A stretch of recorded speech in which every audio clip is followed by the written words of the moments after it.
Hello students. आज मैं आपको फ्लोर कवरिंग्स के बारे में बताऊंगी कि किस किस प्रकार की फ्लोर कवरिंग्स होती हैं। फ्लोर कवरिंग्स दो टाइप की होती हैं। एक तो रेजिलिएंट फ्लोर कवरिंग्स होती हैं और एक कारपेट्स होते हैं। कुछ हार्ड फ्लोर कवरिंग्स को बिल्डिंग कंस्ट्रक्शन के टाइम ही बना लगा दिया जाता है, जैसे कि मोज़ेक फ्लोरिंग होती है, वेट्रीफाइड टाइल्स होती हैं, मार्बल फ्लोरिंग होती है, ग्रेनाइट होती है, या किसी भी प्रकार की स्टोन फ्लोरिंग। तो ये सारी कंस्ट्रक्शन के टाइम ही लगा दी जाती है। लेकिन कंस्ट्रक्शन के बाद जो फ्लोरिंग की जाती है उनमें से आती हैं linoleum, vinyl, natural rubber, wood, कॉक। ये सारी रेजिलिएंट फ्लोर कवरिंग्स हैं जो कंस्ट्रक्शन होने के बाद लगाई जाती हैं। इनके अलावा सॉफ्ट फ्लोर कवरिंग्स में आते हैं carpets and dhurries and rugs. Carpet and rugs, इन दोनों में भी डिफरेंस होता है। कारपेट हम उसको बोलते हैं जिसमें स्टैंडर्ड साइज़ की विड्थ होती है, पर लेंथ हम अपनी इच्छा अनुसार काफ़ी लंबी खरीद सकते हैं, यानी कि कारपेट हमें रोल्स में मिलते हैं और हमारे कमरे के हिसाब से हम उसकी लेंथ कटवा सकते हैं। रग्स जो होते हैं वो स्टैंडर्ड साइज़ में लेंथ और ब्रेथ में मिलते हैं। उनका फिक्स साइज़ होता है। आम तौर पर जो रग्स होते हैं उन्हीं को रोज़मर्रा की बोलचाल की भाषा में कारपेट्स कहा जाता है। हम जब मार्केट में रेडीमेड एक कारपेट खरीदने जा रहे होते हैं, एक्चुअली हम वो रग खरीद के लेकर आते हैं, क्योंकि वो स्टैंडर्ड साइज़ का है। उसमें स्टैंडर्ड लेंथ एंड ब्रेथ होती है। जैसे 3x5 का रग होता है, 6x9 का रग होता है, 9x12 का रग होता है। ये सब रग्स हैं। तो उसके अलावा दरीज होती हैं। दरीज जो होती हैं ये इसमें पाइल नहीं होती है। दरीज कॉटन की, वुलन या मिक्स्ड जूट या मिक्स फाइबर की बनी हुई हो सकती हैं। उनमें कोई पाइल नहीं होती है, उनमें कोई कुशन नहीं होता है, बहुत ज़्यादा सॉफ्ट नहीं होती है, हार्ड होती है। तो दरी में क्योंकि पाइल नहीं होती है तो जनरली उसको समर में कमरों में फ्लोर के डेकोरेशन के लिए यूज़ किया जाता है।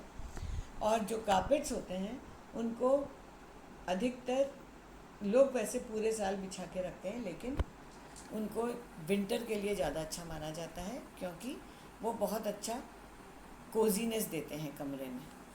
तो कारपेट के जो बहुत तरह की वैल्यूज़ हैं, जिसमें से दो इम्पॉर्टेंट वैल्यूज़ होती हैं।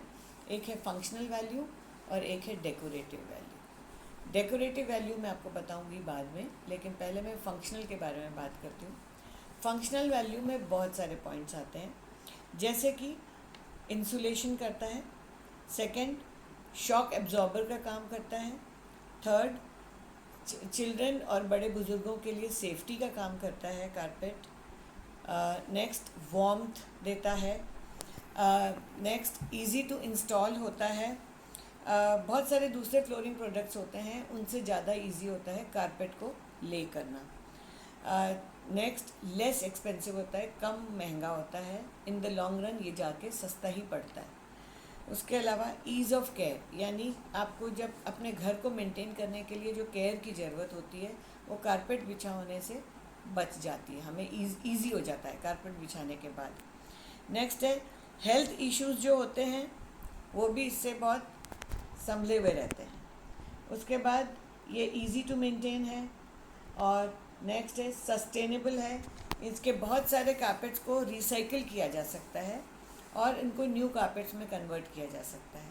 बहुत सारे कारपेट बेचने वाले लोग जो आते हैं वो आपका पुराना कारपेट खरीद के आपको नया एक्सचेंज में दे के चले जाते हैं। उसके ऊपर जो पैसा बनता है वो आपसे ले सकते हैं। उसके अलावा हार्ड सरफेसेस जो होते हैं उनको मेंटेन करना कारपेट को मेंटेन करने से 2.5 गुना ज़्यादा पड़ता है। यानी जो भी क्लीनिंग प्रोडक्ट्स हम यूज़ करते हैं, जैसे कि फ्लोरिंग के लिए हम लाइजॉल या कोई भी टाइप का डिसइंफेक्टेंट वगैरह यूज़ करेंगे, वो ज़्यादा महंगा पड़ता है इन द लॉन्ग रन। तो जो क्लीनिंग सब के जो मटेरियल्स हैं उसके कारण हार्ड फ्लोर को मेंटेन करना महंगा हो जाता है। इसके अलावा इंस्टॉलेशन और परचेज जो होता है कारपेट का, उसमें वन टाइम में खर्चा ज़्यादा लगता है, लेकिन इन द लॉन्ग रन ये सस्ता पड़ता है। तो सबसे पहले मैं आपको बताती हूँ कि किस तरीके से ये इंसुलेटिंग मटेरियल का काम करता है। कारपेट बिछाने के बाद अगर हम अपना एक पैर, एक नंगा पैर कारपेट पे रखेंगे और एक ज़मीन पे रखेंगे, तो हम देखेंगे कि ज़मीन ठंडी है और कारपेट वार्म है। तो जो ठंडी हवा होती है कमरे के अंदर, वो हमेशा डेड और स्टिल होती है। तो ठंडी हवा हमेशा फ्लोर नीचे बैठती है और गर्म हवा जो होती है वो ऊपर उठती है। तो इसीलिए आपको फ्लोर ठंडा महसूस होता है। तो कारपेट जो है उसके कारण इंसुलेशन होता है, यानी कमरे में कोजीनेस बनी रहती है। उसके अलावा ये साउंड एब्जॉर्बिंग का काम भी करता है।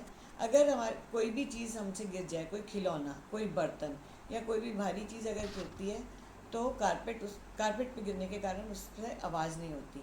अगर कोई मल्टी स्टोरी बिल्डिंग है और अगर फ्लोर पे कारपेट बिछा हुआ है और ऊपर के फ्लोर पे कोई चीज़ गिर रही है, तो अगर नंगी ज़मीन पर अगर कोई बर्तन गिरेगा तो वो ज़्यादा आवाज़ करेगा, लेकिन अगर कारपेट पे गिरेगा तो इतनी आवाज़ नहीं होगी। तो ये शॉक एब्जॉर्बर का काम भी करते हैं, साउंड इंसुलेटिंग मटेरियल का काम भी करते हैं और थर्मल इंसुलेशन भी करते हैं।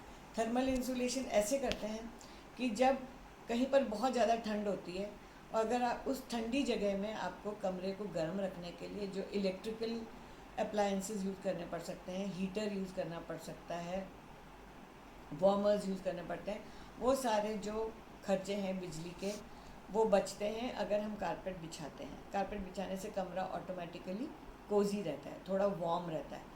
इसका मतलब कारपेट कमरे को वार्मथ भी देता है। इसके अलावा ये इजी टू इंस्टॉल है, इसको बिछाना बहुत ही आसान है। अगर हम इसके नीचे अंडरले बिछा रहे हैं तो एक ग्लू आता है, ग्लू को ज़मीन पर ब्रश के सहायता से लगाकर और जिस भी प्रकार का आप अंडरले बिछाना चाहते हैं, जैसे कि फोम होता है, रबर होता है, उसको आप नीचे लगा सकते हैं, फ्लोर पर चिपका सकते हैं और उसके बाद उसके ऊपर कारपेट प्लेस कर सकते हैं। इसके अलावा ये लेस एक्सपेंसिव होता है, यानी कारपेट आजकल आप देख रहे हैं बहुत सारे मटेरियल्स में उपलब्ध है। वुलन होता है, सिंथेटिक होता है, कॉटन होता है, जूट एंड वुल मिक्स्ड होता है, जूट एंड सिंथेटिक मिक्स्ड भी मिलता है। सो बहुत सारे ऐसे मटेरियल के कारण आपको हर टाइप के रेट्स में कारपेट उपलब्ध होते हैं। सबसे ज़्यादा आजकल कॉमनली जो यूज़ हो रहे हैं कारपेट्स वो हैं सिंथेटिक कारपेट्स। सिंथेटिक कारपेट आने के कारण कारपेट का जो दाम है वो बहुत कम हो गया है और काफ़ी सस्ते और खूबसूरत कारपेट सिंथेटिक मौजूद हैं। तो जो डिज़ाइंस वुलन कारपेट्स या सिल्कन कारपेट्स में बना करते थे उससे काफ़ी मिलते जुलते कारपेट्स अब सिंथेटिक में भी बनने लग गए हैं। इसका मतलब ये है कि एक कम अफोर्ड करने वाला परिवार भी या जिसके पास ज़्यादा पैसा नहीं हो, जिसका सोशल स्टेटस बहुत हाई नहीं हो, वो भी एक कारपेट को अफोर्ड कर सकता है, क्योंकि कारपेट बहुत सस्ते, मतलब आपको 800-1000 रुपये से लेके और लाखों तक कारपेट मिलते हैं। लेकिन आप अपनी सुविधा और अपने बजट के अनुसार कारपेट खरीद सकते हैं। अगर आपका बजट कम है तो आप सिंथेटिक कारपेट खरीदिए, अगर आपका बजट उससे थोड़ा ज़्यादा है तो आप वुलन कारपेट ले सकते हैं। सिल्कन कारपेट सबसे ज़्यादा महंगे होते हैं और उनको बनाने में बहुत ज़्यादा टाइम लगता है। सिल्कन कारपेट्स अधिकतर कश्मीर में बनते हैं, इंडिया में, और पूरे वर्ल्ड ओवर इन कारपेट्स की बहुत ज़्यादा डिमांड है। इसके अलावा मैं कारपेट्स की बात पे आऊँ, अगर उसकी जो फंक्शनल वैल्यू है उसमें हेल्थ को लेकर जो इश्यूज़ होते हैं उसके लिए भी कारपेट बहुत बचाव करते हैं। यानी कि अगर कारपेट बिछा हुआ होता है तो वो बहुत सारे एलर्जेंस को, डस्ट को, पार्टिकल्स को अपने अंदर कैद कर लेता है और तब तक कैद रखता है उन पार्टिकल्स को जब तक आप उसकी प्रॉपर क्लीनिंग नहीं कर लेते हैं। बहुत लोगों के मन में ये भ्रांति होती है कि कारपेट बीमारी का घर है, लेकिन ऐसा है नहीं, क्योंकि कारपेट की अगर हम रेगुलर क्लीनिंग करें तो कारपेट एक बहुत ही अच्छा माध्यम सजावट का हो सकता है। साथ ही वो हमारे घर को साफ़ रखने में बहुत मदद करता है, एलर्जेंस को ट्रैप करता है, लेकिन अगर आपने उसको वैक्यूम कर लिया या प्रॉपर उसकी क्लीनिंग कर ली तो वो बिल्कुल साफ़ हो जाएगा कारपेट। तो इस तरीके से हेल्थ के इश्यूज़ में भी ये बहुत काम आता है। घर में किसी को बहुत ज़्यादा जुकाम रहता है, बहुत ठंड लगती है, अस्थमा रहता है, वो अगर कारपेटेड फ्लोर पर चलता है तो उसको ठंड नहीं लगेगी और वो बीमार नहीं पड़ेगा। इसके अलावा जितने भी इसके कारपेट के जितने भी डिज़ाइंस होते हैं वो आपके घर की सुंदरता को अलग अलग तरीके से बढ़ा सकते हैं। अब मैं आती हूँ डेकोरेटिव वैल्यू पे। डेकोरेटिव वैल्यू के अंदर कारपेट जो होता है वो आपके कमरे को एक कैरेक्टर देता है। ये आपके डेकोरेशन का फाउंडेशन बन सकता है।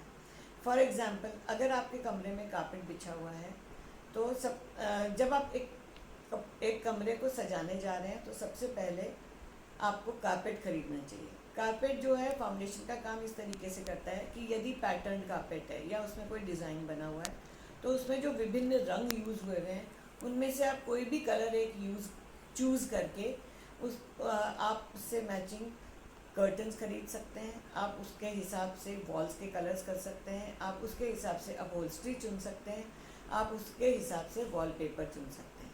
तो कारपेट सजावट की फाउंडेशन का काम करता है। ये कमरे में स्टाइल और कलर को ऐड करता है। एक डल कमरे में अगर आप अच्छे पैटर्न का, बोल्ड पैटर्न का कारपेट बिछा देंगे तो कमरे में अचानक एक कैरेक्टर आ जाएगा, कमरा खूबसूरत लगने लग जाएगा।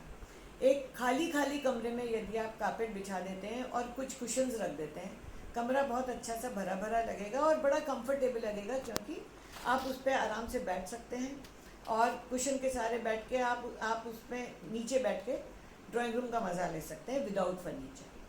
तो कारपेट एक तरीके से पूरे घर के लिए बहुत हेल्पफुल है। बहुत सारे बच्चे अपना होमवर्क कारपेट पे बैठ के करना चाहते हैं, बहुत सारे बड़े बुजुर्ग बच्चे बहुत कॉन्फिडेंटली कारपेट पे चल सकते हैं और उन्हें एक्सीडेंट का डर नहीं रहता है। तो कारपेट बहुत यूज़फुल होते हैं। ये एक और बहुत अच्छा काम करते हैं, ये अपने जो फ्लोर के जो डिफेक्ट्स होते हैं, फ्लोरिंग में कई बार क्या होता है कि कहीं से कुछ फ्लोर उखड़ गया या क्रैक हो गया या मोज़ेक उखड़ गया उसका, तो वो जो डिफेक्ट हैं वो बहुत क्लियरली नज़र आते हैं। लेकिन इन डिफेक्ट्स को छुपाने के लिए हम कारपेट से फ्लोर को ढक सकते हैं, जिससे कि डिफेक्ट्स ढक जाता है और फ्लोर सुंदर लगने लग जाता है।